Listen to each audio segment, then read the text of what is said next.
ज्वलन्तीम् तृप्ताम् दर्पयन्तीम् पद्मे स्थिताम् पद्मवर्णाम् तामिहावह्वये श्रियम् चन्द्राम् प्रभासा यशसा ज्वलन्तीम् श्रियम् लोके देवजुष्टामुदाराम् ताम् पद्मिनीमीम् शरणमहम् प्रपद्ये अलक्ष्मीर्मे नश्यताम् त्वाम् वृणे आदित्यवर्णे तपसोऽधिजातो वनस्पतिस्तव वृक्षात बिल्वा तस्य फलानि तपसानुदन्तमायान्तरायाश्च भाग्या लक्ष्मीः उपैतु माम् देवतकः कीर्तिश्च मणिनासः प्रादुर्भूतात्मिराष्ट्रेऽस्मिन् कीर्तिवृद्धिम् ददातु मे क्षत्पिवासाबलाम् ज्येष्ठामलक्ष्मीम् नाशयाम्यहम् अभातिमसवृद्धिम् च सर्वाम् निर्णदमे ग्रहात् गन्धद्वाराम् दुराधर्षाम् नित्य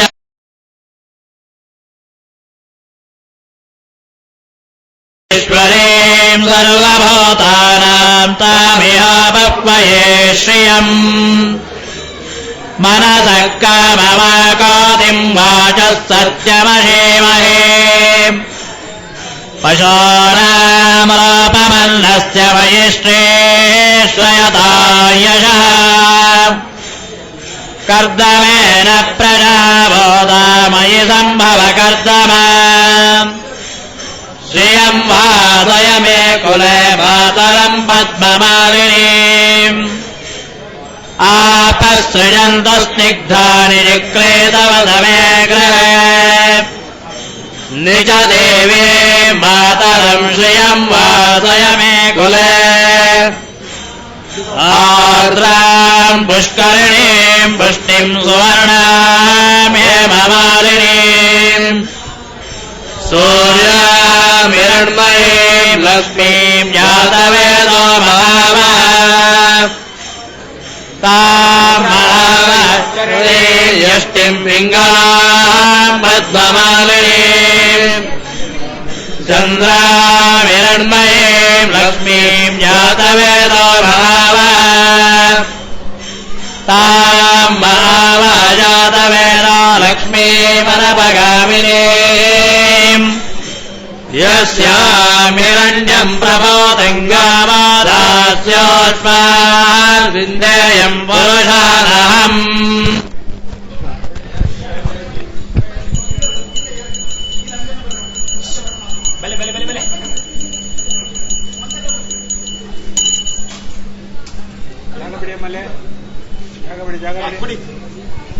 ಇಲ್ಲೇ ಕೊಡ್ತೀನಿ ಬಲ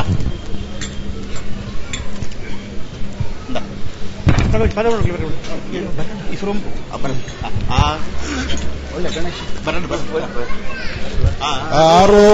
ಆರೋಗಣೆಯ ಮಾಡೋ ಅಪಾರಂಗಯ್ಯ ಅಪ್ಪ ಹೇರಾಳೆಲೆಂಬೆ ಎಲ್ಲ ಓಪೆನ ತಾಯಿ ಪಾತೋ ಬಗೆ ಅಂಗಳನು ಒಪ್ಪವಾಕೆ ನಾದ ಹರಿವಾಣದಾಲಿ ಸೇವೆ ತಪ್ಪಾದೆ ಬಾಡಿಸಿದಳು ಸಕಲ ಪದಾರ್ಥ ಆರೋಗಣೆಯ ಮಾಡೋ ಅಪಾರಂಗಯ್ಯ ಹತ್ತೆಂಟು ಬಗೆ ಬೆಣ್ಣೆ ಆಗ ಕಾಸಿದ ತೋಪ ಮತ್ತೆ ಬಹು ವಿಧವಾದ ಮಧು ಪದಾರ್ಥ ಹತ್ತೇರೇಣ ಸೋಸೆ ಯಾದಾ ಭಾರತಿ ದೇವೆ ತಪ್ಪಾದ ದಿನ ಸೇರೆ ದೇವಿ ಬಾಡಿಸಿದಳು ಆರೋ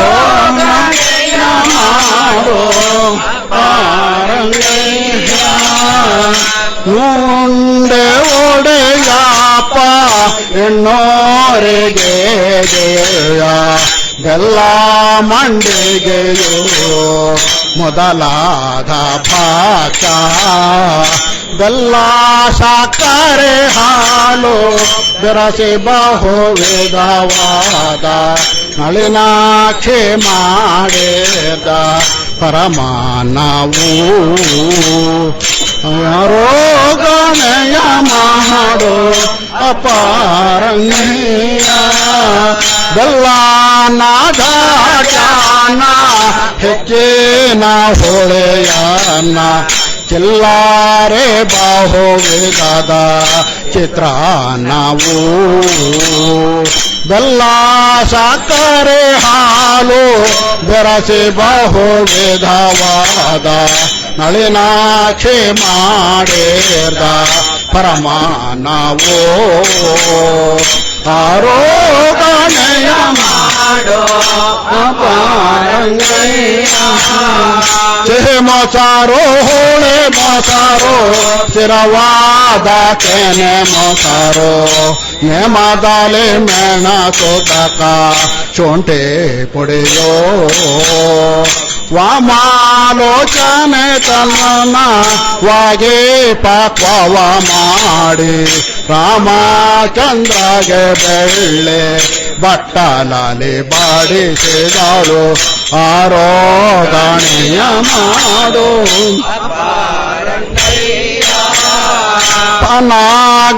ಪನಾಗಪನೇರೋ ಪಾನೀಯ ಎಳನೀರೋ ನಾನಾ ರಸಗಳುಳ್ಳ ಕಂಗಾಳೋ ಏನರೆಯದ ಎಲ್ಲ ವಿನ್ನಪವ ಕೈಗೊಂಡು ನೀನೇ ಭುಂಜಿಸೋ ಪೂರ್ಣ ಶ್ರೀ ಗೋಪಿನಾಥ ಆರೋಗಣೆಯ ಮಾಡು ಅಪಾರಂಗಯ್ಯ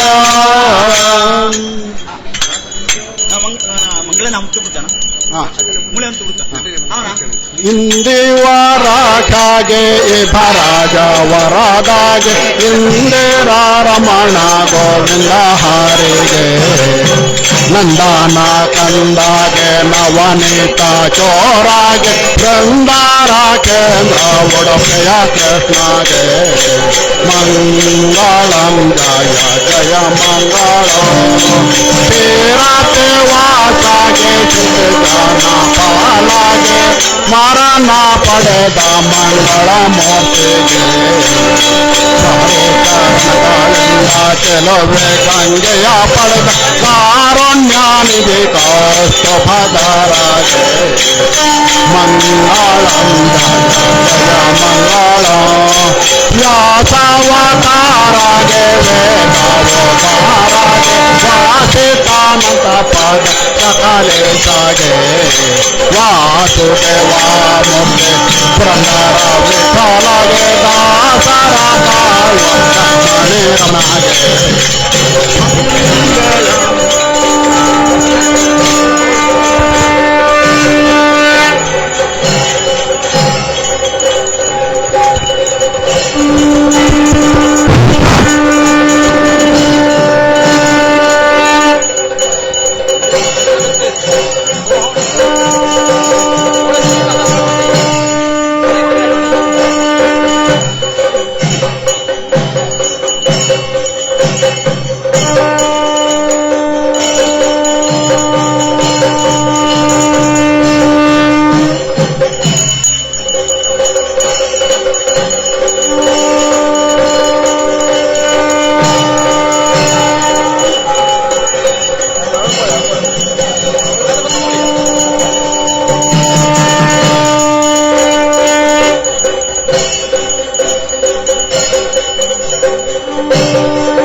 ಮಂಡಲಚಾರು ಸುರಮುಖ ವೃಂದ ವಂದಿತ ಚರಣದ್ವಂದ್ವಮುತ್ತಿನಹಾರಮಣಿಮುಕುಟಗಳಿಂದ ಶಿವ ಆನಂದ ದೀಪ ಮನೋರಮಾಕೃತಿಯಿಂದ ಮೆರವ ಮಹಾನುಭಾವನೆ ಮಹೇಂದ್ರ ಕಾರ್ಯ ದುರಂಧರಣೆ ಸಲಹನ್ನ ಭಿನ್ನಭವ ದೇವದೇವೋತ್ತಮ ದೇವತಾ ಸಾರ್ವಭೌಮ ಅಖಿಲಾಂಡ ಕೋಟಿ ಬ್ರಹ್ಮಾಂಡ ನಾಯಕ ರಾಘವೇಂದ್ರ ಗುರುವಂತರ್ಗತ ಪ್ರಾಣಸ್ಥ ರಾಮಚಂದ್ರ ಸ್ವಾಮಿನ್ ಭೂಪರಾಗ್ ಋಗ್ವೇದ ಪ್ರಿಯ ಋಗ್ವೇದ ಸೇವಾಮವಧಾರಯ.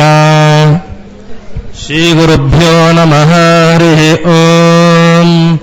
ಸ್ವಾದಿಷ್ಠಯಾಮದಿಷ್ಠಯ ಪವಸ್ವ ಸೋಮಧಾರಾಯ ಇಂದ್ರಾಯ ಪಾತಾವೇ ಸುತಃ ಸ್ವಾದಿಷ್ಠಯಾಮದಿಷ್ಠಯಾಮದಿಷ್ಠಯ ಸ್ವಾದಿಷ್ಠಯಾಮದಿಷ್ಠಯ ಪವಸ್ವ ಮದಿಷ್ಠಯ ಸ್ವಾದಿಷ್ಠಯಾಮದಿಷ್ಠಯ ಪವಸ್ವ ಮದಿಷ್ಠಯ ಪವಸ್ವ ಮದಿಷ್ಠಯ ಪವಸ್ವ ಸೋಮ ಪವಸ್ವ ಮದಿಷ್ಠಯ ಪವಸ್ವ ಸೋಮ ಪವಸ್ವ ಸೋಮ ಧಾರಾಯ ಸೋಮ ಪವಸ್ವ ಸೋಮ ಧಾರಾಯ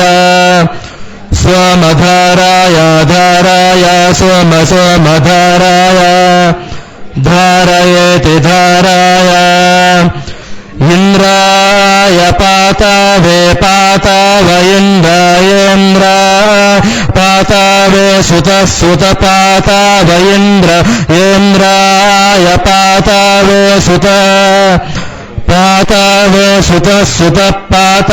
ಪಾತಾವೇ ಸುತಃ ಸುತ ಇತಿ ಸುತಃ. ಓಂ ಸ್ವಾದಿಷ್ಠಯಾಮದಿಷ್ಠಯ ಪವಸ್ವ ಸೋಮಧಾರಾಯ ಇಂದ್ರಾಯ ಪಾತಾವೇ ಸುತಃ. ಹರಿ ಓಂ. ಸ್ವಸ್ತಿ. ದೇವದೇವೋತ್ತಮ ದೇವತಾ ಸಾರ್ವಭೌಮ ಅಖಿಲಾಂಡ ಕೋಟಿ ಬ್ರಹ್ಮಾಂಡ ನಾಯಕ ರಾಘವೇಂದ್ರ ಗುರುವಂತರ್ಗತ ಪ್ರಾಣಸ್ಥ ರಾಮಚಂದ್ರ ಸ್ವಾಮಿನ್ ಭೂಪರಾಗ್ ಯಜುರ್ವೇದ ಪ್ರಿಯ ಯಜುರ್ವೇದ ಸೇವಾಮವಧಾರಯ. ಶ್ರೀಗುರುಭ್ಯೋ ನಮಃ. ಹರಿ ಓಂ. ಶತಮಾನಂ ಭವತಿ ಶತಾಯಃ ಪುರುಷಃ ಶತೇಂದ್ರಿಯ ಆಯುಷ್ಯೇವೇಂದ್ರಿಯೇ ಪ್ರತಿಷ್ಠತಿ. ಶತಮಾನಂ ಭವತಿ ಶತಮಾನಗಂ ಶತಮಾನಂ ಭವತಿ ಶತಾಯಃ ಶತಾಯುರ್ಭವತಿ ಶತಮಾನಗಂ ಶತಮಾನಂ ಭವತಿ ಶತಾಯಃ ಭವತಿ ಶತಾಯಃ ಶತಾಯುರ್ಭವತಿ ಶತಾಯಃ ಪುರುಷಃ ಶತಾಯುರ್ಭವತಿ ಶತಾಯಃ ಪುರುಷಃ ಶತಾಯಃ ಪುರುಷಃ ಶತಾಯಃ ಪುರುಷಃ ಶತೇಂದ್ರಿಯಃ ಪುರುಷಃ ಶತಾಯಃ ಪುರುಷಃ ಶತೇಂದ್ರಿಯಃ ಶತಾಯುರಿತಿ ಶತಾಯುಃ ಪುರುಷಶ್ಚತೇಂದ್ರಿಯಶ್ಚತೇಂದ್ರಿಯಃ ಪುರುಷಶ್ಚತೇಂದ್ರಿಯ ಆಯುಷ್ಯಾಯುಷಿ ಶತೇಂದ್ರಿಯ ಪುರುಷಶ್ಚತೇಂದ್ರಿಯ ಆಯುಷಿ ಶತೇಂದ್ರಿಯ ಆಯುಷ್ಯಾಯುಷಿ ಶತೇಂದ್ರಿಯಶ್ಚತೇಂದ್ರಿಯ ಆಯುಷ್ಯೇವೈವಾಯುಷಿ ಶತೇಂದ್ರಿಯಶ್ಚತೇಂದ್ರಿಯ ಆಯುಷ್ಯೇವ ಶತೇಂದ್ರಿಯ ಇತಿ ಶತ ಇಂದ್ರಿಯಃ ಆಯುಷ್ಯೇವೈವಾಯುಷ್ಯಾಯುಷ್ಯೇವೇಂದ್ರಿಯ ಇಂದ್ರಿಯ ಏವಾಯುಷ್ಯಾಯುಷ್ಯೇವೇಂದ್ರಿಯೇ ಏವೇಂದ್ರಿಯ ಇಂದ್ರಿಯ ಏವೈವೇಂದ್ರಿಯೇ ಪ್ರತಿಪ್ರತೇಂದ್ರಿಯ ಏವೈವೇಂದ್ರಿಯೇ ಪ್ರತಿ ಇಂದ್ರಿಯೇ ಪ್ರತಿಪ್ರತೇಂದ್ರಿಯ ಇಂದ್ರಿಯೇ ಪ್ರತಿಷ್ಠತಿ ತಿಷ್ಠತಿ ಪ್ರತೇಂದ್ರಿಯ ಇಂದ್ರಿಯೇ ಪ್ರತಿಷ್ಠತಿ ಪ್ರತಿಷ್ಠತಿ ತಿಷ್ಠತಿ ಪ್ರತಿಷ್ಠತಿ ತಿಷ್ಠತೇತಿ ತಿಷ್ಠತಿ. ಓಂ ಶತಮಾನಂ ಭವತಿ ಶತಾಯಃ ಪುರುಷಃ ಶತೇಂದ್ರಿಯ ಆಯುಷ್ಯೇವೇಂದ್ರಿಯೇ ಪ್ರತಿಷ್ಠತಿ. ಹರಿ ಓಂ. ಸ್ವಸ್ತಿ. ದೇವದೇವೋತ್ತಮ ದೇವತಾ ಸಾರ್ವಭೌಮ ಅಖಿಲಾಂಡ ಕೋಟಿ ಬ್ರಹ್ಮಾಂಡ ನಾಯಕ ರಾಘವೇಂದ್ರ ಗುರುವಂತರ್ಗತ ಪ್ರಾಣಸ್ಥ ರಾಮಚಂದ್ರ ಸ್ವಾಮಿನ್ ಭೂಪರಾಗ್ ಸಾಮವೇದ ಪ್ರಿಯ ಸಾಮವೇದ ಸೇವಾಮವಧಾರಯ. ಶ್ರೀ ಗುರುಭ್ಯೋ ನಮಃ. ಓಂ. इदं मे विष्णो विचक्रामायि त्रायिदानि ददायि पादां सामूहो दामा स्यापा ओवा ये सुले ओम स्वस्ति देवदेवोत्तम देवता सार्वभौम अखिलांडकोटि ब्रह्मांड नायक राघवेंद्र गुरुवंतर्गत प्राणस्थ रामचंद्र स्वामिन् भूपराक् अथर्ववेद प्रिया अथर्ववेद सेवामवधारया श्रीगुरुभ्यो नमः हरिः ओम् भद्रं कर्णे विष्णुयामदेवाः भद्रं पश्येमाक्षभिर्यजत्राः स्थिरैरङ्गे सुष्ठुवांसस्तनोभिः व्यशेम देवहितं यदायुः स्वस्ति न इन्द्रो वृद्धश्रवाः स्वस्ति नः पूषा विश्ववेदाः स्वस्ति नो बृहर्षो अरिष्टनेमिः स्वस्ति नो बृहस्पतिर्दधातु ॐ शान्तिः शान्तिः शान्तिः ॐ स्वस्ति देवदेवोत्तम देवता सार्वभौम अखिलांडकोटि ब्रह्मांड नायक राघवेंद्र गुरुवंतर्गत प्राणस्थ रामचंद्र स्वामिन् बहुपराक् वेदांत शास्त्र प्रिया वेदांत शास्त्र सेवामवधारया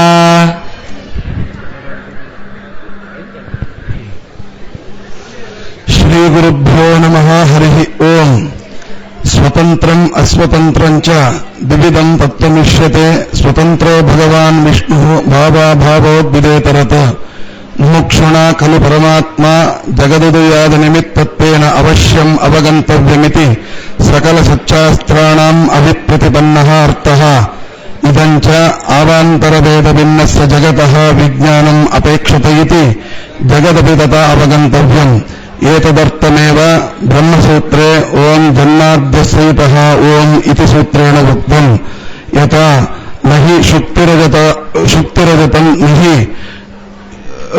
ಶುಕ್ತಿರಜತಂ ನಹಿ ತತ್ವಂ ಯಥಾ ಗೃಹೇ ದೇವದತ್ತಃ ನಾಸ್ತಿ ತೇ ತಾವತ ನ ಪ್ರಮೇಯಂ ಇತಿ ಶಂಕಾಯಾಂ ಅತ್ಯಂತ ಅಸದೇವ ರಜತಂ ಶುಕ್ತಿಕಾಯಾಂ ಭಾಸತೆ ಇತಿ ವಾದೇತು ನಾಯಂ ದೋಷಃ ಇತಿ ಭಗವತ್ಪಾದೈಃ ಶಂಕಾ ನಿರಾಕರೋತಿ ಓಂ ಸ್ವಸ್ತಿ देवदेवोत्तम देवता सार्वभौम अखिलांडकोटि ब्रह्मांड नायक राघवेंद्र गुरुवंतर्गत प्राणस्थ रामचंद्र स्वामिन् बहुपराक् इतिहास प्रिया इतिहास सेवामवधारया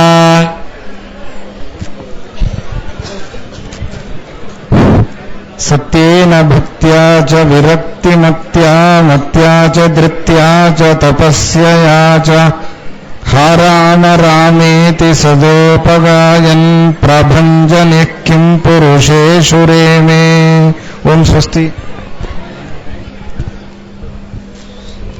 देवदेवोत्तम देवता सार्वभौम अखिलांडकोटि ब्रह्मांड नायक राघवेंद्र गुरुवंतर्गत प्राणस्थ रामचंद्र स्वामिन् बहुपराक् पुराण प्रिया पुराण सेवामवधारया श्रीगुरुभ्यो नमः हरि ओम् सत्यव्रतम् सत्यपरम् त्रिसत्यम् सत्यस्य योनिम् निहितम् च सत्ये सत्यस्य सत्यमुत सत्यनेत्रम् सत्यात्मकम् त्वाम् शरणम् प्रपन्नाः ओम् स्वस्ति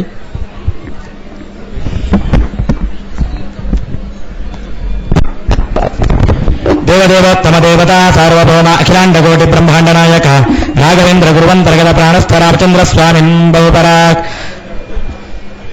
प्रवचन प्रिया प्रवचन सेवामवधारया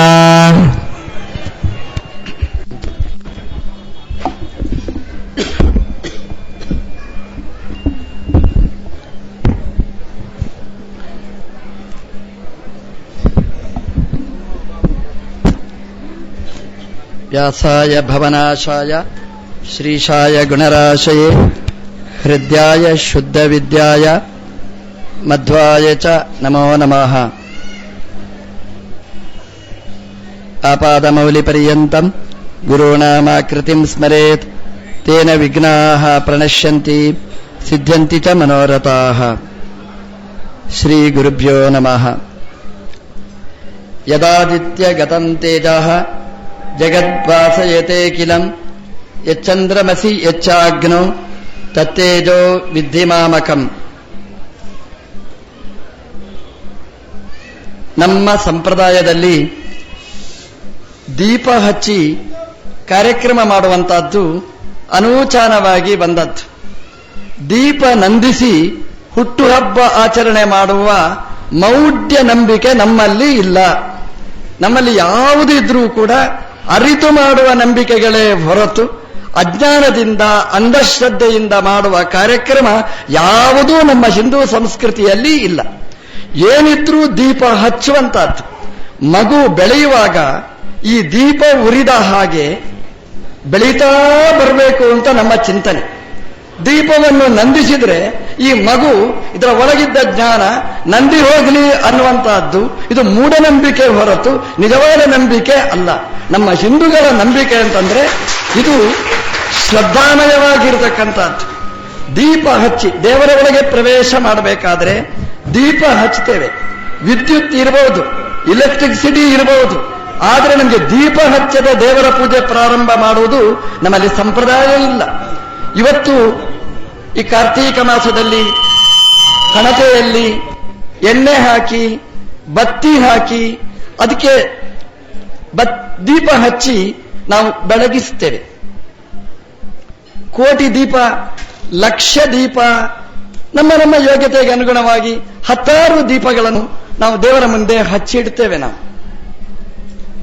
ಆ ಎಣ್ಣೆ ಹಾಕ್ತೇವೆ. ನಾವು ಎಣ್ಣೆ ಹಾಕಿ ಬತ್ತಿ ಇಟ್ಟು ಅದಕ್ಕೆ ಬೆಂಕಿ ಕೊಡುವಾಗ ನಮ್ಮ ಅನುಸಂಧಾನ ಎಷ್ಟಿರ್ತದೆ. ಕಣ್ಣು ಮುಚ್ಚಿಕೊಂಡು ದೀಪ ಹಚ್ತೇವೆ. ನಾವು ನಿಜವಾಗಿ ಕಣ್ಣು ತೆರೆಸ್ಲಿಕ್ಕಿರತಕ್ಕ ದೀಪ. ಆದರೆ ದೀಪ ಹಚ್ಚುವಾಗ ಕೈ ಮುಗಿದು ನಾವು ಕಣ್ಣು ಮುಚ್ಚಿ ದೀಪ ಹಚ್ತೇವೆ. ಎಷ್ಟು ಕಡೆ ನಾನು ನೋಡಿದ್ದೇನೆ, ಆ ಎಣ್ಣೆ ಹಾಕುವಾಗ ಬರೀ ಎಣ್ಣೆ ಹಾಕುವುದಿಲ್ಲ, ಒಂದು ಇಷ್ಟು ಎಣ್ಣೆ ಇರಬಹುದು, ಒಂದು ಡಬ್ಬಿಯಲ್ಲಿ ಒಂದು ಇಷ್ಟು ಎಣ್ಣೆ ತರಬಹುದು ಅಂಗಡಿಯಿಂದ. ಆ ಎಣ್ಣೆ ತಂದ್ರೆ ಹಾಗೆಯೇ ಹಣತೆಗೆ ಹಾಕುವುದಿಲ್ಲ. ಆ ಎಣ್ಣೆಯನ್ನು ತಂದು ಒಂದು ಗರ ಗರ ಗರ ಗರ ತಿರುಗಿಸಿ, ತನ್ನ ಹೆಂಡತಿಯ ತಲೆಗೊಂದಷ್ಟು ಗರ ಗರ ಗರ ತಿರುಗಿಸಿ, ತನ್ನ ಮಗನ ತಲೆಗೊಂದಿಷ್ಟು ಸುತ್ತು ಬರಿಸಿ, ತನ್ನ ಮಗನ ತಲೆಗೆ ಸುತ್ತು ಹಾಕಿ ಮಣ ಮಣ ಮಣ ಅಂತ ಬಾಯಲ್ಲಿ ಏನೋ ಹೇಳಿ ಆ ಹಣತೆಗೆ ಹಾಕ್ತಾನೆ. ನಾನು ಕೇಳಿದ್ದುಂಟು, ಎಂಥದ್ದು ನೀನು ತಲೆಗೆ ತಿರುಗಿಸಿದ್ದು ಅಂತ. ಅವ ಹೇಳಿದ, ಈ ಡಬ್ಬಿಯಲ್ಲಿ ಎಣ್ಣೆ ಹಾಕಿದ್ದೇನೆ, ಅದನ್ನು ತಲೆಗೆ ತಿರುಗಿಸಿ ಹೇಳಿದ್ದು, ನಾನು ಎಷ್ಟು ಪಾಪ ಮಾಡಿದ್ದೇನೆ ಗೊತ್ತಿದ್ದು ಗೊತ್ತಿಲ್ಲದೆ ಎಲ್ಲ ಪಾಪ ನೀನು ಎಣ್ಣೆಗೆ ಆಹ್ವಾನ, ನಿನಗೆ ಬಾ ಅಂತ ಇನ್ವಿಟೇಷನ್ ಕೊಡೋದಂತೆ. ಹೆಂಡತಿಯನ್ನು ತಪ್ಪು ಮಾಡಿದ್ದಾಳೆ, ಅನ್ಯಾಯ ಮಾಡಿದ್ದಾಳೆ, ಅದೆಲ್ಲ ಪಾಪ ಈ ಎಣ್ಣೆಯಲ್ಲಿ ಬರಲಿ ಅಂತ. ಹಾಗೆ ಮಗಳು ಮನೆಯಲ್ಲಿ ಇರುವುದೇ ಮೆಂಬರ್ 4. ಹಾಗಾಗಿ ಎಲ್ಲರ ಪಾಪನೂ ಕೂಡ ಈ ಎಣ್ಣೆಗೆ ಹಾಕಿತು. ಎಣ್ಣೆ ಏನು ಮಾಡಿತು? ಅದು ಬತ್ತಿಯ ಮೂಲಕ ಮೇಲಕ್ಕೆ ಹೋಯಿತು. ಬತ್ತಿಯ ಮೂಲಕ ಎಲ್ಲಿ ಹೋಯಿತು? ಅಗ್ನಿಗೆ ಸಿಕ್ಕಿತು. ಅಗ್ನಿ ಏನು ಮಾಡಿತು? ನಾವು ಎಷ್ಟು ಪಾಪ ಮಾಡಿದ್ದೇವೆ ಅಷ್ಟನ್ನೂ ಸುಟ್ಟು ಅದು ಬೂದಿ ಮಾಡಿ ನಿಮ್ಮ ಪಾಪವನ್ನೆಲ್ಲ ನಾಶ ಮಾಡಿತು. ಇದು ನಮ್ಮ ಸಂಸ್ಕೃತಿ, ನಮ್ಮ ಚಿಂತನೆ, ಸಚ್ಚಿಂತನೆ. ಕಣ್ಣು ಮುಚ್ಚಿದ್ದು ಏನು ಅಂತಂದ್ರೆ, ಕಣ್ಣು ಮುಚ್ಚಿಯೋ ಕಣ್ಣು ತೆರೆದೋ ನಾನು ಪಾಪ ಮಾಡಿದ್ದೇನೆ ಅದೆಲ್ಲ ನೆನಪಿಸ್ಲಿಕ್ಕೆ ಒಂದ್ಸಲ ಕಣ್ಣು ಮುಚ್ಚುದು. ತೆರೆದ್ರೆ ನೆನಪಾಗುದಿಲ್ಲ ಎಷ್ಟು ಪಾಪ ಮಾಡಿದ್ದೇನೆ ಅಂತ. ಕಣ್ಣು ಮುಚ್ಚಿದ್ರೆ ಎಲ್ಲ ನೆನಪಾಗುತ್ತೆ. ಕೆಲವರು ಈ ಜನ್ಮ ಅಲ್ಲ, ಹಿಂದಿನ ಜನ್ಮ, ಅದಕ್ಕೆ ಹಿಂದಿನ ಜನ್ಮ, ಇಷ್ಟು ಇರುವುದು ಎಣ್ಣೆ, ಅದೆಲ್ಲ ಪಾಪ ಪರಿಹಾರ ಮಾಡುವ ಶಕ್ತಿ. ಹಾಗಾಗಿ ನಮ್ಮಲ್ಲಿ ದೇವರ ಮುಂದೆ ದೀಪ ಹಚ್ಚುವಾಗ ಅದರಲ್ಲಿ ನಮ್ಮಲ್ಲಿ ಶ್ರದ್ಧೆ ಇದೆ, ನಮ್ಮಲ್ಲಿ ನಂಬಿಕೆ ಅದರಲ್ಲಿ ತುಂಬಿಕೊಂಡಿದೆ ಅಂತ ನಾವು ದೀಪ ಹಚ್ತೇವೆ. ದೀಪ ಅಂದ್ರೆ ಅದರಲ್ಲಿ ಟೆಂಪರೇಚರ್ ಇದೆ, ಅದರಲ್ಲಿ ಬಿಸಿ ಇದೆ, ಅದರಲ್ಲಿ ಔಷ್ಣ್ಯ ಇದೆ. ನಾವು ದೇವರ ಮುಂದೆ ದೀಪ ಹಚ್ತೇವೆ. ನಾವು ಹಚ್ಚುವಾಗ ನಮ್ಮಲ್ಲಿ ಏನು ಅನುಸಂಧಾನ ಇದೆ ಅಂತಂದ್ರೆ, ದೀಪ ಉರಿದ ಹಾಗೆ, ಹೊಟ್ಟೆ ಉರಿಲಿ ಅಂತಲ್ಲ, ದೀಪ ಉರಿದ ಹಾಗೆ ನನ್ನ ದೇಹದಲ್ಲಿ ಬಿಸಿ ಉಳಿಯಲಿ. ನಮ್ಮಲ್ಲಿ ದೇಹದಲ್ಲಿ ಟೆಂಪರೇಚರ್ ಅಂತ ಇರ್ತದೆ. ಅದು ಕಡಿಮೆ ಆದರೂ ರೋಗ, ಜಾಸ್ತಿ ಆದರೂ ದೊಡ್ಡ ರೋಗ, ಏನಿದ್ರೂ ಅದು ಜ್ವರ ಅಥವಾ ಶಾಂತಿ. ತುಂಬಾ ತಣ್ಣಗಾದ್ರೆ ಏನು ಮಾಡಬೇಕು? ಏನು ಮಾಡ್ಲಿಕ್ಕೂ ಆಗುವುದಿಲ್ಲ. ಅದನ್ನು ರುದ್ರಭೂಮಿಗೆ ಕರ್ಕೊಂಡು ಹೋಗ್ಬೇಕು ಅಷ್ಟೇ. ಅಲ್ಲಿ ಬೆಂಕಿಯಲ್ಲಿಟ್ಟು ಬಿಸಿ ಮಾಡಬೇಕು ಅಷ್ಟೇ. ಬಿಸಿ ಮಾಡ್ಲಿಕ್ಕಿರುವ ಮಾರ್ಗ ಅಂದ್ರೆ ಬೇರೆ ಏನಿಲ್ಲ. ತಣ್ಣಗೂ ಆಗಬಾರದು, ಬಿಸಿ ಜಾಸ್ತಿಯೂ ಆಗಬಾರದು, ಒಂದು ಟೆಂಪರೇಚರ್ ಇಷ್ಟೇ ಬಿಸಿ ಇರಬೇಕು ಅಂತಿದೆ. ನಾವು ದೇವರ ಮುಂದೆ ದೀಪ ಹಚ್ಚುವಾಗ ನಾವು ಮಾಡುವ ಪ್ರಾರ್ಥನೆ ಇಷ್ಟೇ: ಸ್ವಾಮಿ, ನಿನ್ನ ಮುಂದೆ ದೀಪ ಹಚ್ಚಿದ್ದೇನೆ, ಈ ದೀಪ ನನ್ನ ದೇಹದಲ್ಲಿ 100 ವರ್ಷ ಒಳ್ಳೆಯ ಟೆಂಪರೇಚರ್ ಮೇಂಟೆನೆನ್ಸ್ ಮಾಡಲಿ, ಅಂದ್ರೆ ನನ್ನ ಆರೋಗ್ಯ ಚೆನ್ನಾಗಿರ್ಲಿ ಅನ್ನುವ ಪ್ರಾರ್ಥನೆ ಆ ದೀಪ ಪ್ರಜ್ವಾಲನೆಯ ಹಿನ್ನೆಲೆಯಲ್ಲಿ ಅದರಲ್ಲಿ ತುಂಬಿಕೊಂಡಿರ್ತದೆ ಅಂತ. ಅಂದ್ರೆ ಯಾವುದು ಬ್ರಹ್ಮಾಂಡದಲ್ಲಿ ಅದನ್ನು ಪಿಂಡಾಂಡದಲ್ಲಿ ನಾವು ಚಿಂತನೆ ಮಾಡಬೇಕು ಅನ್ನುವ ಅನುಸಂಧಾನ ಅದರಲ್ಲಿ ತುಂಬಿಕೊಂಡಿರ್ತದೆ ಅಂತ. ನಾವು ದೇವರಿಗೆ ಸಮರ್ಪಣೆ ಮಾಡಬೇಕು. ಹೇಗೆ ಸಮರ್ಪಣೆ ಮಾಡ್ತೇವೆ ನಾವು? ಒಂದು, ದೇವರ ಮುಂದೆ ತಟ್ಟೆ ಹಿಡಿದು ಸಮರ್ಪಣೆ ಮಾಡುವ ಒಂದು ಕ್ರಮ. ಇನ್ನೊಂದು ಕ್ರಮ ಏನು ಅಂತಂದ್ರೆ ಅತ್ತೀತಿ ಅಗ್ನಿಹಿ ಅಂತ ನಮ್ಮ ಆಚಾರ್ಯರು ಅರ್ಥ ಹೇಳಿದ್ದಾರೆ. ಯಾವುದು ತಿಂತದೆ ಅದು ಅಗ್ನಿ. ನಾವು ಕೊಟ್ಟದ್ದನ್ನು ಸ್ವೀಕಾರ ಮಾಡುವವ ಅಗ್ನಿ, ಅಗ್ನಿಯ ಕೆಲಸ. ನಾವು ಅಗ್ನಿಯಲ್ಲಿ ಏನಾದರೂ ಕೊಟ್ರೆ ಅಗ್ನಿ ಯಾರಿಗೆ ಮುಟ್ಟಿಸಬೇಕೋ ಅವನಿಗೆ ಮುಟ್ಟಿಸ್ತಾನೆ. ಮಹಾಪ್ರಾಮಾಣಿಕ ಅಗ್ನಿ. ಅವನೇನು ಲಂಚ ಏನು ಕೇಳೋದಿಲ್ಲ, ಟೇಬಲ್ ಅಡಿಯಲ್ಲಿ ಎಂಥದೂ ಕೇಳೋದಿಲ್ಲ, ಕೊಟ್ರೆ ತೆಕ್ಕೊಳ್ಳೋದೂ ಇಲ್ಲ. ಅದು ಏನು ಕೊಟ್ಟರೂ 100% ಗ್ಯಾರಂಟಿ. ಅದು ಅಗ್ನಿಯ ಮಾಧ್ಯಮದಲ್ಲಿ ನೀವು ಕೊಟ್ರೆ ಅದರಲ್ಲಿ ಅಡ್ರೆಸ್ ಸರಿಯಾಗಿ ಬರೆದ್ರೆ ಯಾರ್ಯಾರಿಗೆ ಮುಟ್ಟಿಸಬೇಕು ಅಂತ ನೀವು ಹೇಳ್ತೀರಿ. ನಿಮ್ಮ ಇಷ್ಟ ದೇವತೆ ಯಾರ್ಯಾರು ಇರ್ತಾರೆ ಅವರೆಲ್ಲರಿಗೂ ಕೂಡ ಅಗ್ನಿಯಲ್ಲಿ ನೀವು ಹೇಳಿದ್ರೆ ಅಡ್ರೆಸ್ ಅಂದ್ರೆ ಮನಸ್ಸಲ್ಲಿ ಬರೀಬೇಕು, ಇದು ಇಂಥವರಿಗೆ ಹೋಗಿ ಮುಟ್ಟಬೇಕು ಅಂತ ನೀವು ಹೇಳಿದ್ರೆ ಗಣಪತಿಯ ಒಳಗೆ ಮುಖ್ಯಪ್ರಾಣ ಇದ್ದಾನೆ, ಅವನ ಒಳಗೆ ದೇವರು ಇದ್ದಾನೆ ಅಂತ ಅಡ್ರೆಸ್ ಬರೆದು ನೀವು ಕೊಟ್ರೆ ಅಗ್ನಿ ಮುಟ್ಟಿಸ್ತೀಯಾ ಅಂತ ಕೇಳಿದ್ರೆ ಅಗ್ನಿ ನಾವು ಕೊಟ್ಟದ್ದನ್ನು ಪ್ರಾಮಾಣಿಕವಾಗಿ ಸ್ವೀಕಾರ ಮಾಡಿ ದೇವರಿಗೆ ಮುಟ್ಟಿಸುವ ಪ್ರಾಮಾಣಿಕ ಪೋಸ್ಟ್ ಮ್ಯಾನ್ ಅಂದ್ರೆ ಈ ದೀಪ, ಈ ಅಗ್ನಿ. ನಾವು ಕೊಟ್ಟದ್ದು ಅಷ್ಟೂ ಹೋಗಿ ಆ ದೇವರಿಗೆ ಮುಟ್ಟಿಸ್ತಾನೆ ಅಂತ. ದೇವರು ಸ್ವೀಕಾರ ಮಾಡಿ ಜನ ಹೇಳ್ತಾರೆ ಬೂದಿ ಕೊಟ್ಟ ಅಂತ. ಅಂತಹ ಮಂದಿಗೆ ಅಷ್ಟೇ ಅರ್ಥ. ಬೂದಿ ಕೊಡುವುದಲ್ಲ, ದೇವರು ಭಸ್ಮ ಕೊಡ್ತಾರೆ. ಭಸ್ಮ, ಭೂತಿ ಎಂಬ ಶಬ್ದಕ್ಕೆ ಸಂಸ್ಕೃತದಲ್ಲಿ ಭೂತಿ ಅಂದ್ರೆ ವಿಭೂತಿ ಅಂತ ಅರ್ಥ. ವಿಭೂತಿ ಅಂದ್ರೆ ವಿಭೂತಿ ಭೂತಿ ಐಶ್ವರ್ಯ ಅಂತ ಕೋಶಕಾರರು ಹೇಳ್ತಾರೆ. ಅಂದ್ರೆ ನಾವು ಅಗ್ನಿಗೆ ನಮ್ಮಲ್ಲಿದ್ದದನ್ನೆಲ್ಲ ಇದನ್ನು ನಮನ ಅಂತ ಕೊಟ್ರೆ ಅಗ್ನಿ ಅದು ದೇವರಿಗೆ ಕೊಟ್ಟು ವಾಪಸ್ ಬರುವಾಗ ಬರೀ ಕೈಯಲ್ಲಿ ಬರುವುದಿಲ್ಲ, ಅದನ್ನು ಬೂದಿ ಅಂದ್ರೆ ಸಂಸ್ಕೃತದಲ್ಲಿ ಅದನ್ನು ಭೂತಿ ಅಂತ ಹೇಳ್ತಾರೆ. ವಿಭೂತಿ ಅಂದ್ರೆ ಮನೆಯಲ್ಲಿ ಬೇಕಾದಷ್ಟು ಐಶ್ವರ್ಯಗಳನ್ನು ಸುರಿಸ್ತಾನೆ ಅಗ್ನಿ, ದೀಪ ಅನ್ನುವ ಅನುಸಂಧಾನ ನಮ್ಮಲ್ಲಿ ತುಂಬಿಕೊಂಡು ನಾವು ದೀಪವನ್ನು ಹಚ್ಚುವ ಕಾರ್ಯಕ್ರಮ. ಒಂದು ದಾವಣಗೆರೆ ಹತ್ರ, ಊರಿನ ಹೆಸರು ಮರ್ತು ಹೋಯ್ತು, ಅಲ್ಲಿ ಇಂತಹ ಲಕ್ಷದೀಪೋತ್ಸವದ ಒಂದು ಕಾರ್ಯಕ್ರಮ. ಯಾಕೋ ಗ್ರಾಚಾರ ಕೆಟ್ಟು ನನ್ನನ್ನು ಕರೆದಿದ್ರು. ಅಲ್ಲಿ ನನ್ನೊಟ್ಟಿಗೆ ಇನ್ನೊಬ್ಬರು ಸ್ವಾಮಿಗಳು, ಅಲ್ಲಿ ಲೋಕಲ್ ಸ್ವಾಮಿಗಳು ಬಂದಿದ್ರು. ನಾವು ದೀಪ ಹಚ್ಚಿ ಆಯ್ತು, ಉದ್ಘಾಟನೆ ಆಯ್ತು ಕಾರ್ಯಕ್ರಮ. ಆದ ಮೇಲೆ ಸ್ವಾಮಿಗಳು ಬಂದ್ರೆ ಇದೊಂದು ಗ್ರಾಚಾರ, ಒಂದು ಮೈಕ ಕೊಡ್ತಾರೆ. ಆ ಸ್ವಾಮಿಗಳು ಮಾತಾಡಿದ್ರು. ಅವ್ರು ಏನು ಮಾತಾಡಿದ್ರು ಅಂತಂದ್ರೆ, ನೋಡಿ ಇಷ್ಟೆಲ್ಲ ನೀವು ದೀಪ ಹಚ್ಚಿದ್ದೀರಿ, ಈ ಕಾರ್ಯಕ್ರಮ ಎಲ್ಲ ವೇಸ್ಟ್ ನಿಮ್ದು. ನೀವು ಏನು ಎಣ್ಣೆ ಇದೆ ಬಡವರ ತಟ್ಟೆಗೆ ನೀವು ಹಾಕಿದ್ರೆ ಅಷ್ಟು ಜನರ ಹೊಟ್ಟೆ ತುಂಬುತ್ತೆ, ಇಷ್ಟು ಎಣ್ಣೆ ವೇಸ್ಟ್ ಆಯಿತು ಅಂತ. ಅವರನ್ನು ಕರೆದದ್ದು ಲಕ್ಷದೀಪ ಉದ್ಘಾಟನೆಗೆ ಅಂತ. ಅವರು ಮಾಡಿದ್ದು ಲಕ್ಷದೀಪ ನಂದಾದೀಪ ಅಲ್ಲ, ಲಕ್ಷದೀಪ ನಂದುವ ಹಾಗೆ ಮಾಡಿದ ಕಾರ್ಯಕ್ರಮ ಸ್ವಾಮಿಗಳದ್ದು. ಆಮೇಲೆ ನನಗೊಂದು ಮೈಕ ಕೊಟ್ಟರು. ಏನ್ ಹೇಳ್ಬೇಕು, ಸ್ವಾಮಿಗಳು ಚೆನ್ನಾಗಿ ಹೇಳಿದ್ರು ಅಂತ ಹೇಳಬೇಕಾ? ಅಲ್ಲ, ನಿಮ್ಮ ಕಾರ್ಯಕ್ರಮ ಸರಿ ಇಲ್ಲ ಅಂತ ಹೇಳಿದ ಹಾಗೆ. ನಮ್ದು ಕ್ರಮನೇ ಹಾಗಿಲ್ಲ. ಯಾಕಂದ್ರೆ ಕೃಷ್ಣ ಭಗವದ್ಗೀತೆಯಲ್ಲಿ ಹೇಳಿದ ಹಾಗೆ ಯದಾದಿತ್ಯ ಗತಂ ತೇಜ ಜಗದ್ಭಾಸಯತೆ ಕಿಲಂ ಯಚ್ಚಂದ್ರಮಸಿ ಯಚ್ಚ ಅಗ್ನೋ ತತ್ತೇಜ ವಿದ್ಧಿಮಾಮಕಂ ಅಂತ ದೇವರು ಹೇಳ್ತಾನೆ. ಸೂರ್ಯನಲ್ಲಿರುವ ಬಿಸಿಲು ಅದು ನಂದೇ, ಚಂದ್ರನಲ್ಲಿರತಕ್ಕಂತಹ ಶೀತ ದೀದಿತಿ ಅದು ನಂದೇ, ಅದರಲ್ಲಿ ನಾನು ತುಂಬಿಕೊಂಡಿದ್ದೇನೆ ಅಂತ ಹೇಳ್ತಾನೆ. ಹಾಗೆ ದೀಪದಲ್ಲಿ ಅಗ್ನಿಯಲ್ಲಿ ಏನು ವಿಭೂತಿ ರೂಪ ಇದೆ ಅದು ನನ್ನ ವಿಭೂತಿ ರೂಪ ಅದರಲ್ಲಿದೆ ಅಂತ ಭಗವಂತ ಹೇಳಿರ್ತಕ್ಕಂಥದ್ದು. ನಾನವರಿಗೆ ಹೇಳಿದೆ, ದೀಪ ಹಚ್ಚಿ ನಾವು ಇಲ್ಲಿ ದೇವರ ಉತ್ಸವ ಮಾಡಿದ್ದೇವೆ ಕಾರ್ತೀಕ ಮಾಸದಲ್ಲಿ ಅಂತ. ಒಂದು ಚಿಂತನೆ ಇದು ವೇಸ್ಟ್ ಅಂತ. ನಾನು ಹೇಳುವುದು ಇಷ್ಟೇ, ಈ ಎಣ್ಣೆ ಹಚ್ಚಿ ದೀಪ ಹಚ್ಚಿದಿರಿ, ವೇಸ್ಟ್ ಆದ್ರೆ ಶರೀರಕ್ಕೆ ಅಂತಂದ್ರೆ ಏನಿಲ್ಲ. ಇನ್ನೊಂದು ಹಾಕಬಾರದ ಎಣ್ಣೆ ಉಂಟಲ್ಲ, ಅದನ್ನು ಹಾಕಿ ದೇಹ ಹಾಳು ಮಾಡಿಕೊಳ್ತಾರಲ್ಲ, ಅದಕ್ಕೆ ಹಾಕುವ ಹಣಕ್ಕಿಂತ ಆ ಹಣ ಎಲ್ಲ ಇಲ್ಲಿ ಸುರೀರಿ. ಅಲ್ಲಿ ಬಂದವರು ಅಂತಹ ವರ್ಗದವರೇ, ಅವರಿಗೆಲ್ಲ ಖುಷಿಪಟ್ಟರು. ಅವರು ಸ್ವಾಮಿ ಇನ್ನೊಂದ್ಸಲ ಹೇಳಿ ಅಂತ ಹೇಳಿದ್ರು ಅಲ್ಲಿ. ಹಾಗಾಗಿ ನಮ್ದು ಎಣ್ಣೆ ಹಾಕೋದು ಅಂದ್ರೆ ದೇವರ ಪ್ರೀತಿಗೋಸ್ಕರ ಮಾಡೋದು. ಇದು ಬ್ಯಾಡ್ ಹ್ಯಾಬಿಟ್ಸ್ ಅಲ್ಲ, ಇದು ದುಶ್ಚಟ ಅಲ್ಲ, ಇದು ದುರ್ವ್ಯಸನ ಅಲ್ಲ. ಒಳಗಿರ್ತಕ್ಕಂತಹ ಸಂಕಟ ಅನ್ನು ದೇವರಿಗೆ ಪರಿಹಾರ ಮಾಡೋದು ಇದು ಮೂಢನಂಬಿಕೆ ಅಲ್ಲ. ಎಣ್ಣೆ ಹಾಕಿ ನಮ್ಮ ಕಷ್ಟ ನಮ್ದು ಪರಿಹಾರ ಆದದ್ದಿದೆ, ಸಮಸ್ಯೆ ಪರಿಹಾರ ಆದದ್ದಿದೆ, ಆಯುಷ್ಯ ಕ್ಷೀಣ ಆಗಿದ್ರೆ ಅಭಿವೃದ್ಧಿ ಆದದ್ದಿದೆ.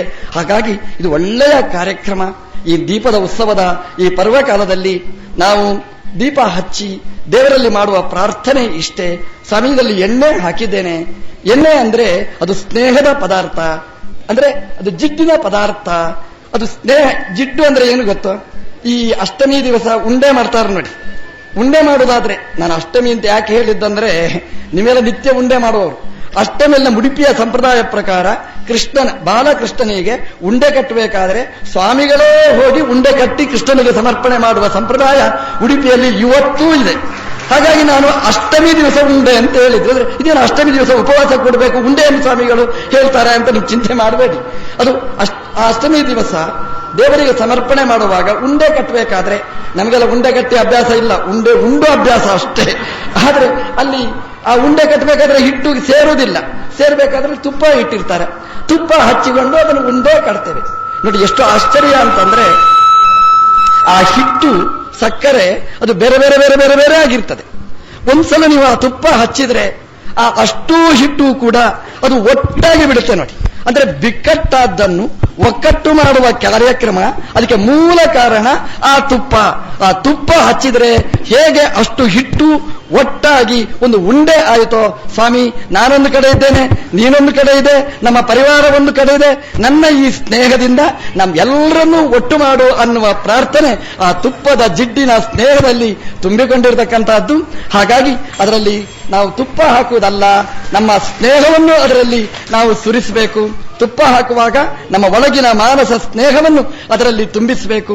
ಆ ಸ್ನೇಹದ ಮೂಲಕ ಬತ್ತಿಗೆ ಅದು ಮೇಲಕ್ಕೆ ಹೋಗಿ ಅಗ್ನಿಯಲ್ಲಿ ಹೋಗಿ ನಾವು ಮಾಡಿದ ಈ ಪ್ರೀತಿ, ನಾವು ಮಾಡಿದ ಈ ಭಕ್ತಿ, ನಾವು ಎಲ್ಲ ನಮ್ಮ ಜೀವನದ ಎಲ್ಲ ಸಂಪತ್ತು ಏನಿದೆ ಅದನ್ನು ಈ ತುಪ್ಪದ ಮೂಲಕ, ಸ್ನೇಹದ ಮೂಲಕ ಸ್ವಾಮಿ ನಿನಗಿದು ಕೃಷ್ಣಾರ್ಪಣ ಅಂತ ಅನುಸಂಧಾನ ಮಾಡುವ ಈ ಕಾರ್ಯಕ್ರಮನೇ ಈ ದೀಪೋತ್ಸವಗಳು. ಲಕ್ಷ್ಯ ಉಂಟೋ ಇಲ್ವೋ ಗೊತ್ತಿಲ್ಲ. ದೀಪ ಹಚ್ಚುವಾಗ ದೇವರ ಒಂದು ಲಕ್ಷ್ಯ ಇದ್ರೆ ಅದು ಲಕ್ಷ ದೀಪೋತ್ಸವ, ಅದು ಆಗುತ್ತೆ. ನಮಗೆ ಹಾಗಾಗಲಿ ಅಂತ ಈ ಸಂದರ್ಭದಲ್ಲಿ ಪ್ರಾರ್ಥಿಸ್ತಾ, ಈ ಸೂರ್ಯನ ತಾಪ, ಅದರಿಂದ ಈ ನಾವು ಮನೆಯಲ್ಲಿ ಒಂದು ಅಡುಗೆ ಮಾಡ್ತೇವೆ. ದೇವರು ಮಾಡುವ ಅಡಿಗೆ ಅಂದ್ರೆ ಹಣ್ಣು, ಹಂಪಲು, ತರಕಾರಿ. ಅದನ್ನು ಹೇಳುವ ಕ್ರಮ ನೋಡಿ ಹೇಗಿದೆ ಅಂತಂದ್ರೆ, ಅದು ಕಾಯಿ, ಇದು ಪಕ್ವ, ಇದು ಹಣ್ಣು ಎಂಬುದನ್ನು ಹೇಳುವ ಇನ್ನೊಂದು ಶಬ್ದ ಪಕ್ವ.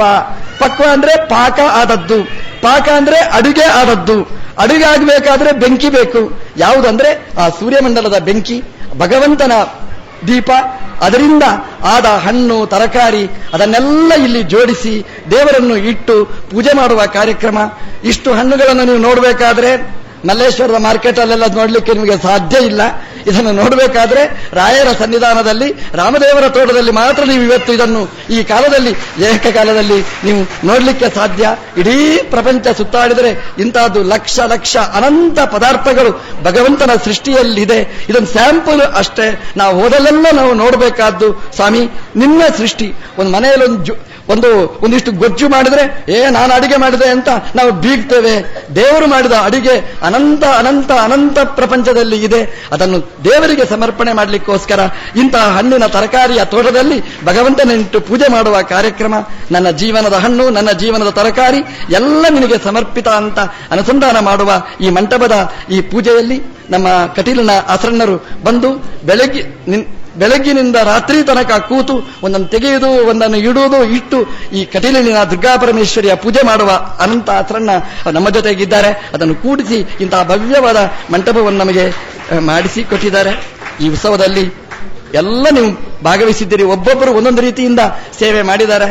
ಎಲ್ಲ ಭಗವದ್ಭಕ್ತರಿಗೆ ಗುರುಗಳ, ದೇವರ ಪೂರ್ಣ ಅನುಗ್ರಹ ರಕ್ಷೆ ಇರಲಿ ಅಂತ ಪ್ರಾರ್ಥಿಸ್ತಾ, ನಿಮ್ಮ ಜೀವನದಲ್ಲಿ ಬರುವ ಆ ಸಮಸ್ಯೆಗಳೆಲ್ಲ ಈ ಎಣ್ಣೆಯಲ್ಲಿ ದೀಪ ಉರಿದಾಗ ಬತ್ತಿ ಬೂದಿಯಾದ ಹಾಗೆ ನಿಮ್ಮ ಸಮಸ್ಯೆಗಳೆಲ್ಲ, ಕಷ್ಟಗಳೆಲ್ಲ ಪರಿಹಾರವಾಗಿ ಎಲ್ರಿಗೂ ದೇವರು ಒಳ್ಳೆದು ಮಾಡಲಿ ಅನ್ನುವ ಪ್ರಾರ್ಥನೆ ಮಾಡಿ ಕೃಷ್ಣಾರ್ಪಣಮಸ್ತು.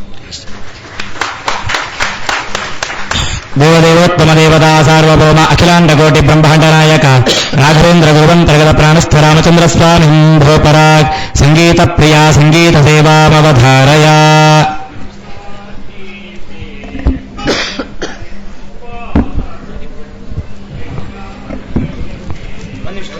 ಮತ್ಸ್ಯಾವತಾರದೊಳಾಡಿದನೆ ಮಂದರಾಚಲ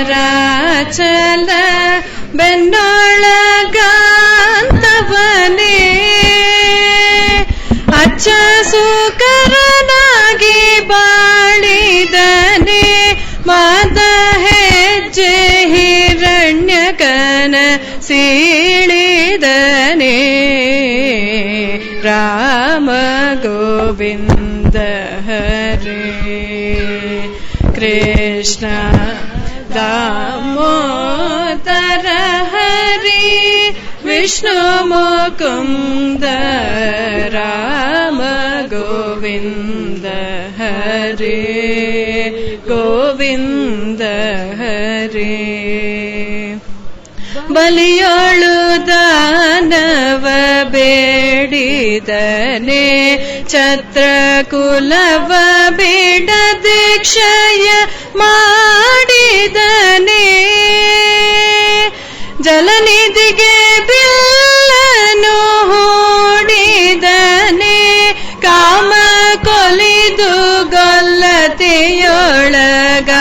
ಗೊಲ್ಲತೆಯೊಳಗಾಡಿದನೆ ರಾಮ ಗೋವಿಂದ ಹರೇ ಕೃಷ್ಣ ದಾಮೋದರ ಹರಿ ವಿಷ್ಣು ಮುಕುಂದ ರಾಮ ಗೋವಿಂದ ಹರೇ ಗೋವಿಂದ ಹರೇ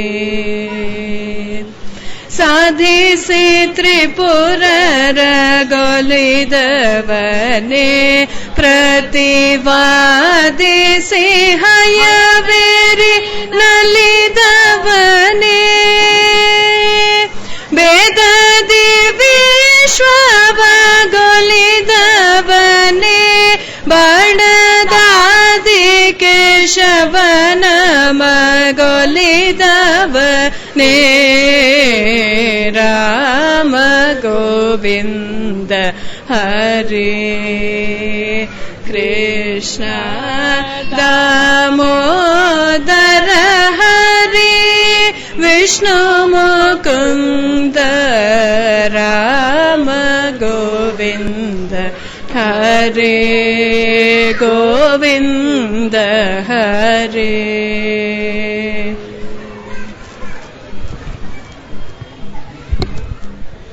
ದೇವದೇವೋತ್ತಮ ದೇವತಾ ಸಾರ್ವಭೌಮ ಅಖಿಲಾಂಡ ಕೋಟಿ ಬ್ರಹ್ಮಾಂಡ ನಾಯಕ ರಾಘವೇಂದ್ರ ಗುರುವಂತರ್ಗತ ಪ್ರಾಣಸ್ಥ ರಾಮಚಂದ್ರ ಸ್ವಾಮಿನ್ ಭೋಪರಾಗ್ ಸರ್ವವಾದ್ಯ ಪ್ರಿಯ ಸರ್ವವಾದ್ಯ ದೇವಾಮವಧಾರಯ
ಶ್ರೀ ಶ್ರೀರಾಮಚಂದ್ರಾತ್ಮಕಮಧ್ಯವತಿ ಶ್ರೀ ಗೋಪಾಲಕೃಷ್ಣ ಪ್ರೇತೋಸ್ತು ಗುರುಣಾಂ ಕೃಪಾನಿತ್ಯಾಸ್ತು